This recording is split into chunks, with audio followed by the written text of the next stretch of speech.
Hello and welcome to the Zach Ratliff Show. I'm Zach. Thanks for being with me. I'm glad to be with you, and I'm glad you're with me. Let me start by thanking my sponsors, Mortgage Financial here in Texarkana, Elmwood Custom Goods, and Church on the Rock, Texarkana. That's churchontherock.org. Um, Let me just jump right in by saying um, global warming has taken the victory on this one.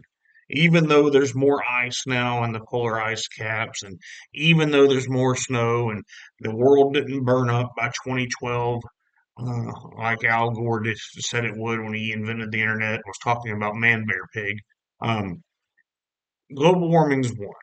And how has it won? Because when I got out of the truck earlier on this August day here in Texas, it was a whopping 71 degrees. They're saying it's going to get down to in the 60s tonight.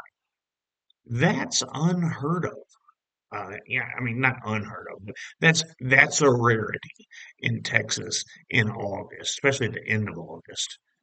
Any time that has August in it, the 60s is just a crazy thought. And then for the next 10 days on the Weather Channel app, there's not one single day that says 100. You know how crazy that is? Anyway, global warming, go ahead and take the victory. I know now you say it's climate change because, back in the day they were saying it was global cooling coming. And then when that didn't happen, well, the earth was getting hotter. And here, how about this? Now, this is going to be a crazy thought. So buckle your seatbelt, put on your helmets for some of you. And here we go. There's a cycle that happens on this planet and the weather changes some. Just like we have seasons of the year, the planet also goes through phases. We know that it is warmer now than it was at some point in the past. How do we know that? Because we know there were ice ages before. So if there were ice ages, multiples of them before, at some point it had to get warmer to cool back off again. So if you know there has been ice ages and warming period and ice ages and warming period, why would you think that that wasn't something? Do you think that 1900 happened and all of a sudden it's like, oh, the people have come far enough technologically that the world no longer needs to do what it needs to do? No, especially if you're in the pro-science movement, which I'm not anti-science, but you're the pro-science global warming movement. Why are we ignoring the fact of how much the world has changed? Right? It's been here however many billion years you say it's been here. There was the Jurassic period and the Cretaceous period and all of these things, right? And then all that just stopped. It, man, anyway, I'm out of my wheelhouse, but it just doesn't make sense to a simple guy like me. We know it's been warmer. We know it's been colder. We know that happens on a cycle. It's like the movie Chuck and Larry. It's a circle. It goes on forever. Anyway, here we go. Let's go. CNBC.com. Now, this is interesting. Trump tells federal governor, I think that's what they're called, Lisa Cook, she's fired.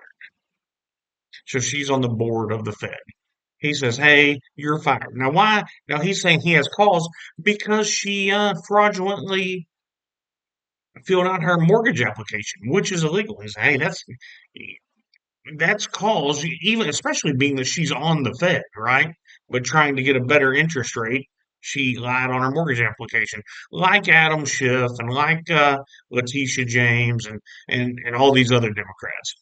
He's like, hey, you got to go. She's like, I'm not leaving.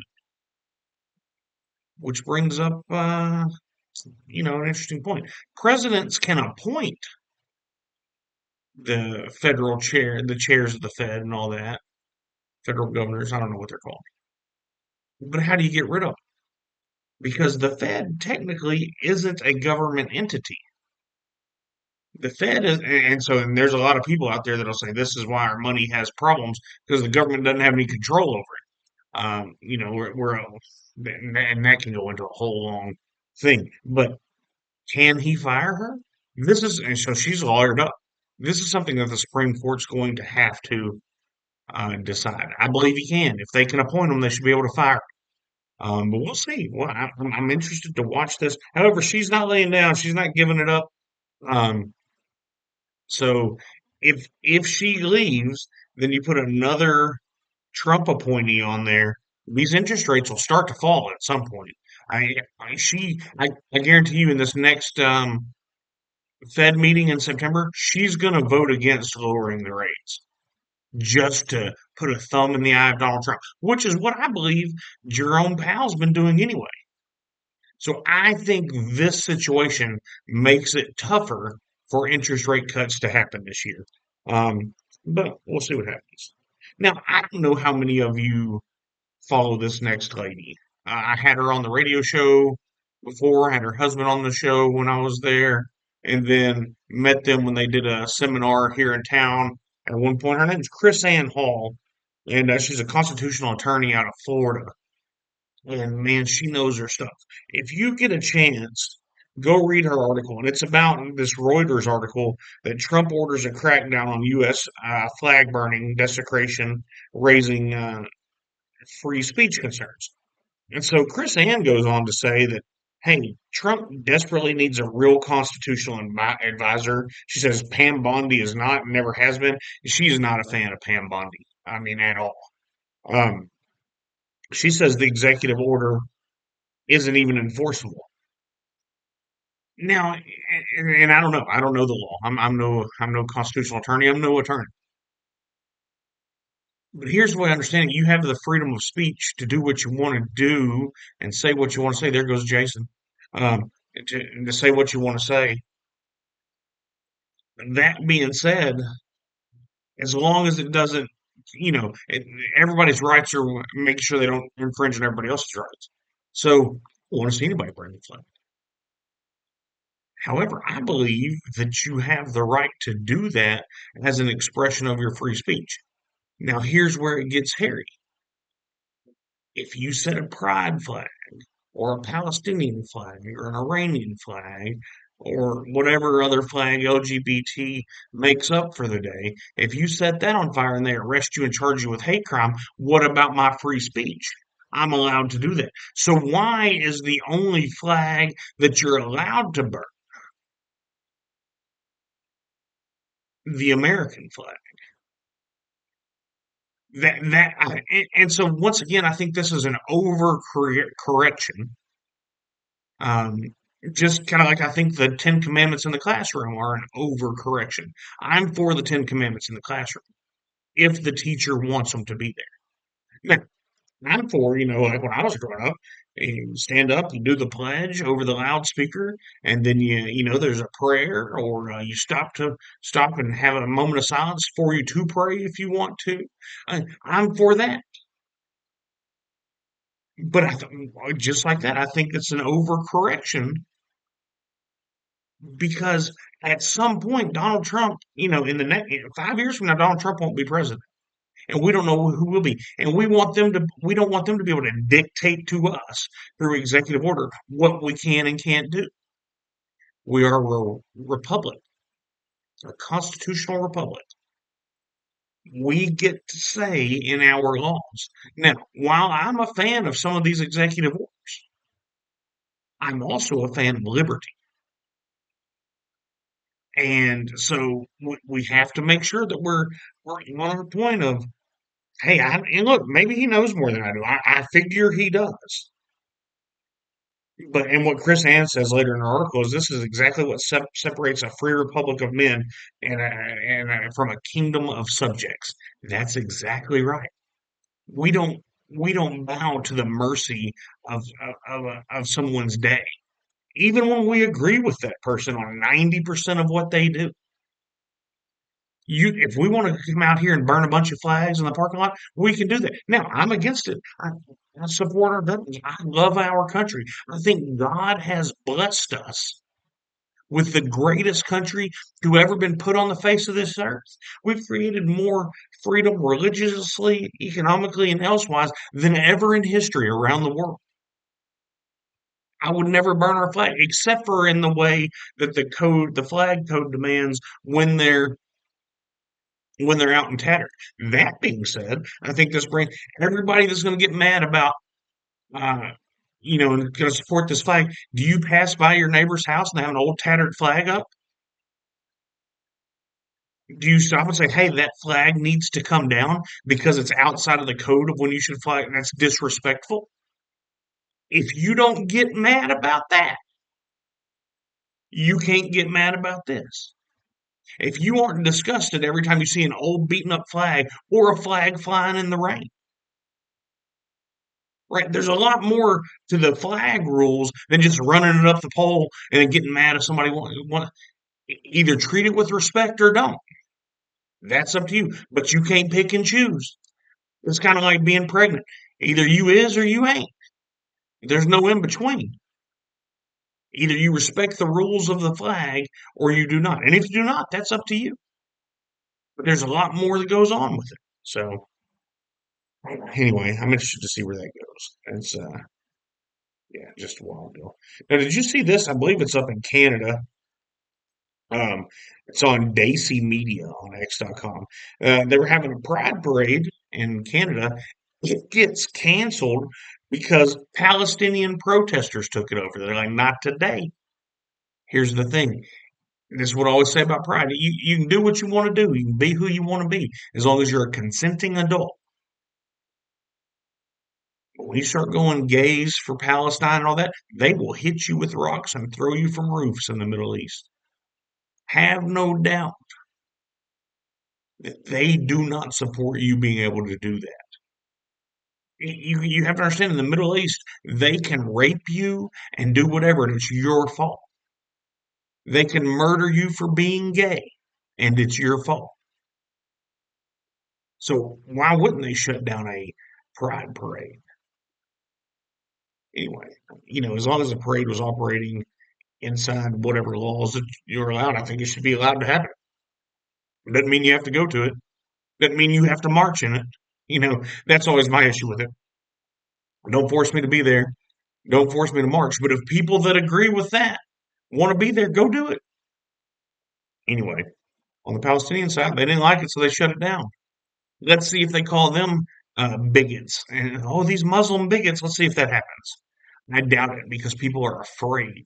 Once again, Christians are the easy targets because we're mostly peaceful. You remember the Charlie Hebdo and the threats that South Park got and all that over talking about Islam, right? That's a whole different thing. People are terrified to say anything about Islam. That's your difference. So these Palestinians came out and they're like, no, you're not doing that around here. And good for them for standing for what they believe. However, if those people had a permit and they're doing what they can legally do, get out of the way.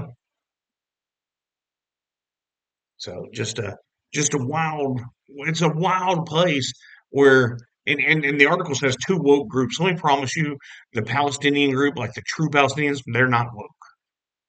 Now, some Palestinian supporters in our country may think they're woke, or in Canada, but if you go over there, you won't be. Anyway, let's move on. All right, here's this from Eric Doherty on X.com.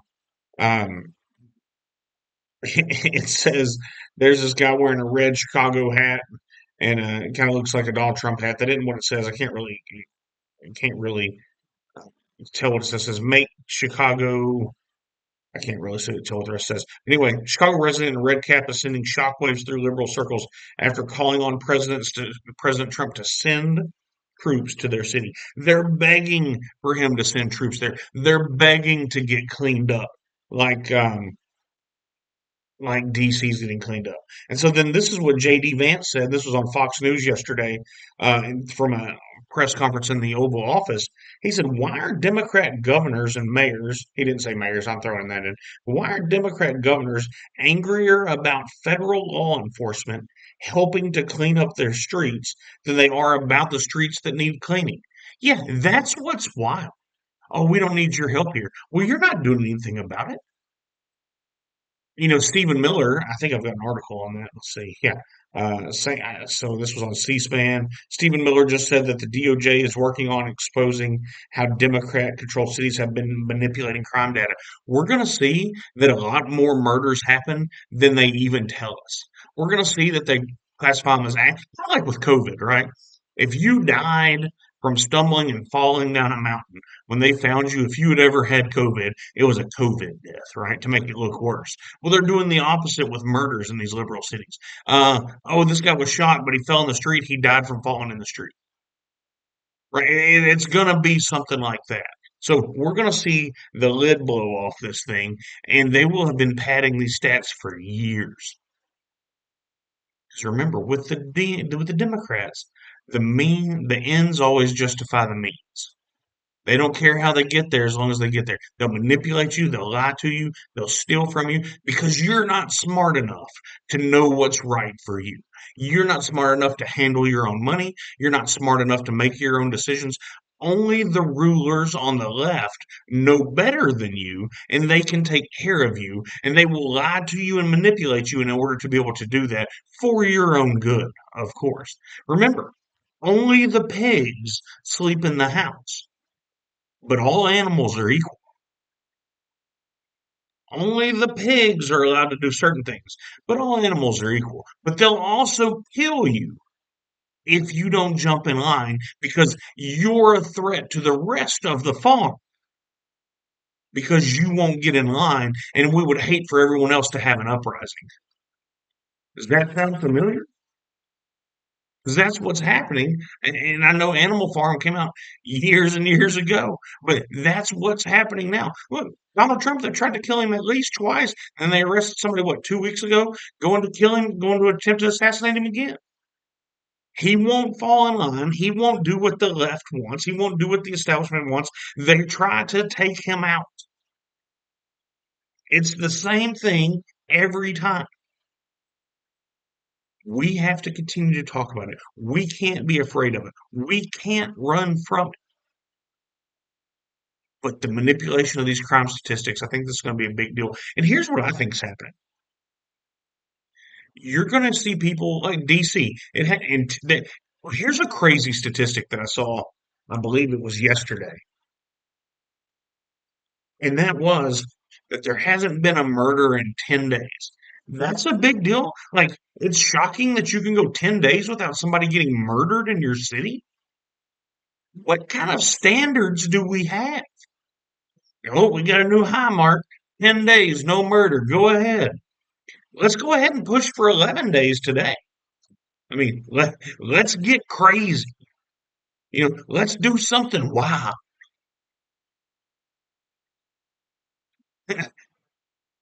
We've been groomed to accept such just utter chaos that we don't even realize it.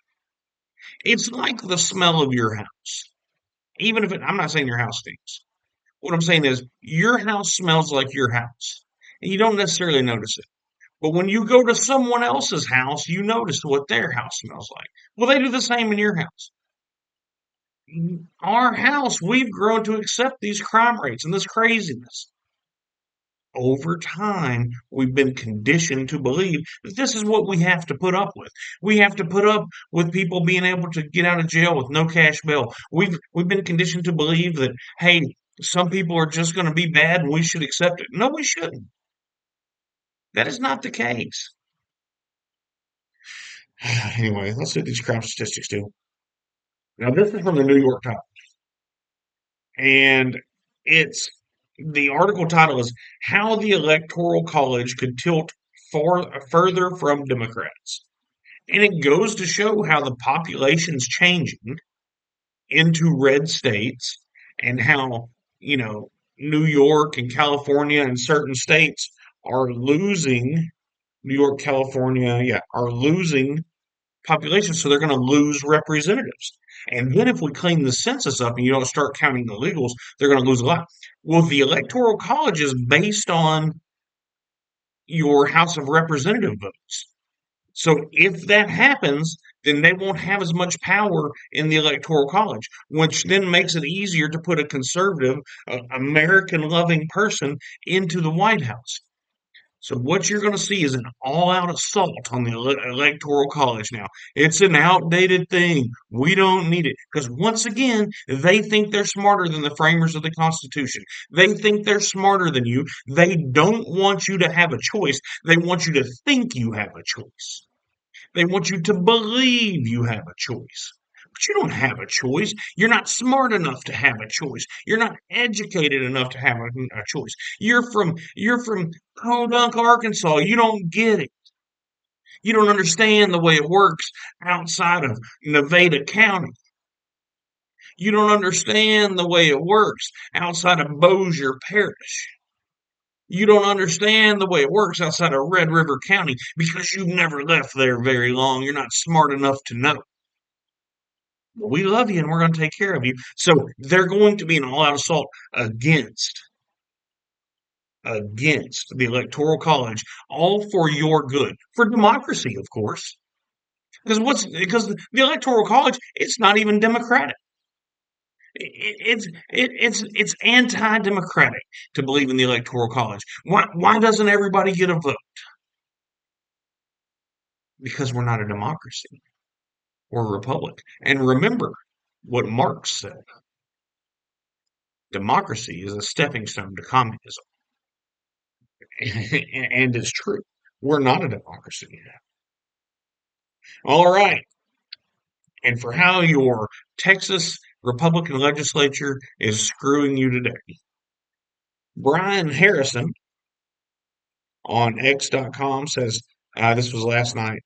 Today is the day for property tax bill, or yesterday for property tax bills in Texas House.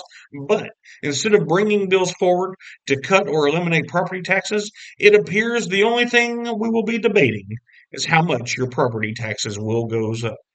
Texans, your government hates you. That's exactly right. Because these left wing Republicans don't have the balls to say no. Or they don't want to. They are against us. They want to take your what you make. They want to take what you've earned. They want to take what you have, and they want it to be theirs. It's that simple. Property tax is crazy. Now, we've got to fund the government. Okay, number one, let's stop spending so much money. Now, I understand we're not going back to 1700. Let's put a use tax in. That's one thing I've heard. I think it was Chris Spencer talk about on the show. Let's put a use tax in, and that can look like a sales tax or whatever. We're already paying 40 cents a gallon on gas. You're paying. We looked at it. I was showing a house yesterday, and there was a decent, less than 2,500 square feet house that was probably built mid 70s. Nice neighborhood, but still they're paying $4,000 a year in taxes on that. That's crazy. No matter if it's paid off, if you don't have that $4,000, they will take your house. Even though you've already paid whoever you bought it from, you've already paid your interest to the government, you've already done exactly what you're supposed to do, except for paying the man who's holding you down. And your Republican government cares so much about you that they just find ways to manipulate you and allow the values to go up and say, well, your tax rate didn't go up. We just made your house more expensive. What a crock. But don't worry, once again, they're smarter than you. They know more than you. Don't ask too many questions because then you'll be considered hateful. Everybody's looking out for you. You just don't know. Golly. Peter Griffin used to say, it really grinds my gears. This is on Fox News, but it's also Anita Padilla TV on X.com. President Trump has just signed an executive order to prevent federal funds from going to Illinois. Anywhere there is cashless bail, you will not be getting federal funds. It's like, do you remember? I'm sure a lot of you do. when Louisiana wouldn't change its drinking age to 21. Now, I was young, but I remember the stories of it. And I remember thinking, people talking about how bad the roads were in Louisiana, and it was due to them not changing their drinking age. Like, yeah, you can do what you want to do. We're not going to give you any money. I think we're going to have the same thing happen here. Like, yeah, do what you want to do. You can have cashless bail, but the federal government doesn't have to support you. And I'm okay with that. I'm okay with it. All right, looking at it. Yeah, so back to this flag burning thing. I guess I was fired up about that. I sent myself. Um, I guess I sent myself a few articles. Okay, this is from endwokeness.com. That's what we're going to end with. Endwokeness.com. And it says, and here's the argument a lot of times about Donald Trump sending troops into DC and the thought of sending them into Chicago, Baltimore, or, Los Angeles or wherever they need to go. Yeah, but 4 out of the 5 most violent cities in the U.S. are red states. Okay, so they are. Number 1 most violent city in the United States, Jackson, Mississippi. The mayor is a Democrat. This has a racial breakdown on it. I'm not going to go into all that. Number 2, not because it just doesn't play into this conversation. And, you know, well, I just know it. Anyway, number 2, Birmingham, Alabama, Democrat mayor. St. Louis, Missouri, Democrat mayor. Memphis, Tennessee, Democrat mayor. Baltimore, Maryland, Democrat mayor. Now, well, and I will say this about the race. Let me see. In each one of those cities, over 75% of the residents are black. A whole group has been allowed to be manipulated into thinking the Democrats are looking out for them. Obviously, the Democrats aren't looking out for our black brethren because they allow the crime rates to go up so much. They allow the lawlessness to be there. Once again, the Democrats have never been fans of black people. Lincoln was a Republican. Martin Luther King Jr. was a Republican. More Republicans voted for the Civil Rights Act than Democrats did. Oh, but there was a switch. Well, the switch was supposed to happen before the Civil Rights Act. There was never a switch. This is the way it's always been. They want to hold you, and not just black people, they want to hold all people down so they can control you, give you enough to survive. We'll give you a house, we'll give you a little bit of food. You'll have what most would think's a miserable life, but you won't be able to see past your 15 minutes you can walk. So you won't know what else is out there, and you'll think you're happy. And you'll continue to vote for us, and we'll continue to give you things. That's what happens. All right, everybody, I'm going to get out of here. Remember, there is hope, and his name is Jesus. I hope you all have a great day, and I hope God blesses each and every one of you. We'll be back. We'll do it again tomorrow.